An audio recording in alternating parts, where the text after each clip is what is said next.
PSM Makassar tampil pincang lawan Persela Lamongan di Stadion Kapten Iwayan Dipta, Gianyar, besok, Senin 14 Maret 2022 pukul 17.00 WITA.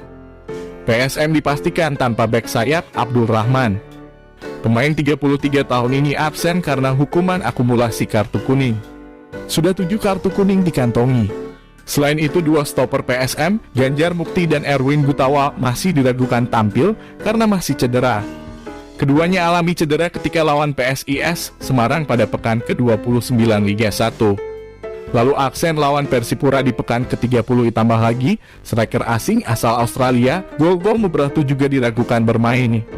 Pemain 31 tahun ini alami masalah di pahanya ketika lawan Mutiara Hitam. Dia ditarik keluar di menit 73 digantikan oleh Ferdinand Sinaga.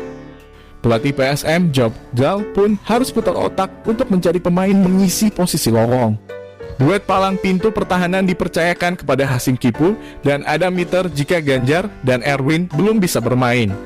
Sisi kiri pertahanan Yance Sayuri akan menutup posisi ditinggalkan Abdul Rahman.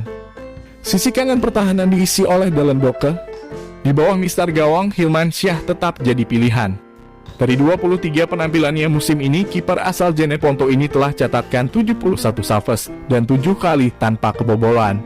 Lapangan tengah kemungkinan Job Gal memainkan kembali 4 gelandang. Apalagi Rashid Bakri dan Manda Cinyi telah jalani masa akumulasi.